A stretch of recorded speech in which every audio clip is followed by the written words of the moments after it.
I think a lot of people, they don't know this. Like, if you look at a launch vehicle, it seems pretty rigid at first. But the interesting fact is, when the entire rocket, when in flight, it experiences combined effect of aerodynamic loads, engine thrust, wind gust, and due to different steering maneuvers, the teams or the designers deliberately give some flexure, or like they make rockets slightly less rigid so that it can actually bend along its length throughout the flight. This is intentional, that designing an absolutely rigid rocket would make it significantly heavier and less efficient. And it also creates a complex engineering challenge. As the structure bends, the onboard sensors can detect these motions, so the guidance and control system must distinguish the rocket's actual altitude and structural flexing to avoid unnecessary control corrections.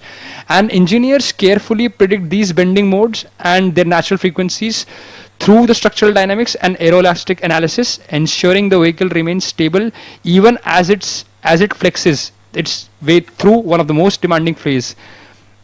And this flexure could go up close to 10 centimeters, I think. Yeah, close to 10 centimeters. That's pretty huge. That's right, Akhil. Something for the kids who might be, looking at this live stream. So rockets don't just fly, they keep falling around Earth. It might be difficult to imagine this, but people often imagine astronauts escaping Earth's gravity. The truth is, gravity never lets go. Even the International Space Station is constantly falling towards the Earth, but it's moving sideways at so high speed that it keeps missing the ground. And that's what we call as orbit. Yeah, that's wonderfully put. Orbit is a state of perpetual free fall. Yeah, Wow. that's right. And you spoke about how astronauts on the international space stations are also constantly falling towards Earth.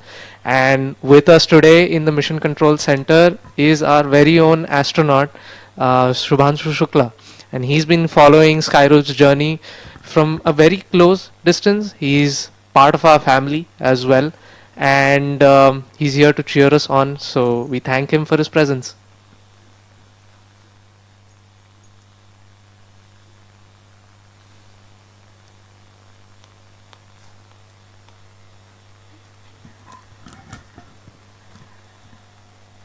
One more interesting fact for our viewers, that rockets get lighter every second.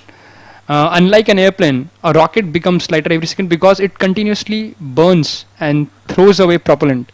Because in aircrafts we have air breathing engines, this vehicle so related the to all oxydizer stations, itself is the air the that reason the for hold has turbofan been sucks in. identified. But when you have a We'll be rocket, reinitiating ALS soon. when you have a rocket, you after cannot finalizing on have. a T0.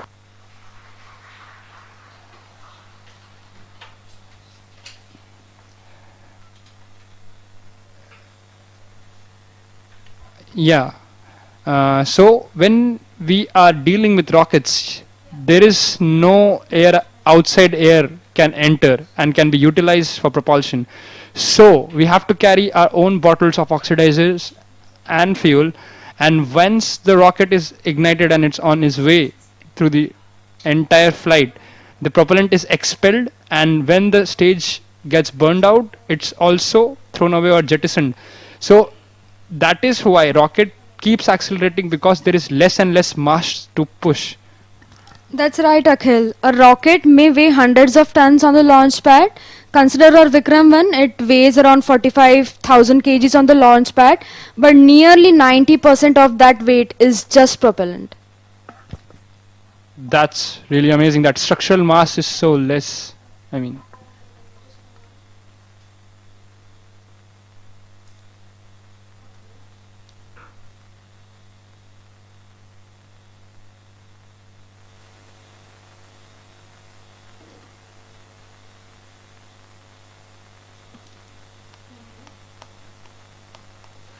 The views on your screen are from the launch gallery at Sriharikota, and we have thousands of students who've joined us from all over the nation, and they're eagerly waiting the launch of India's first privately built orbital launch vehicle, Vikram 1. And of course, like I mentioned earlier, it's a test flight, and we'll be doing a few of these before we move into routine commercial operations. We are in a state of hold for now. For the viewers who just joined us, we have successfully initiated the automatic launch sequence at T minus 11 minutes, and a lot of the key events that went into this have been executed. We have a hold right now at T minus 5 minutes, and just to recap, we've had the switch over to internal power, wherein the vehicle is now powering itself. All of the null checks on our actuators have been completed, so essentially the vehicle's steering systems are in great health, and we're at a planned hold.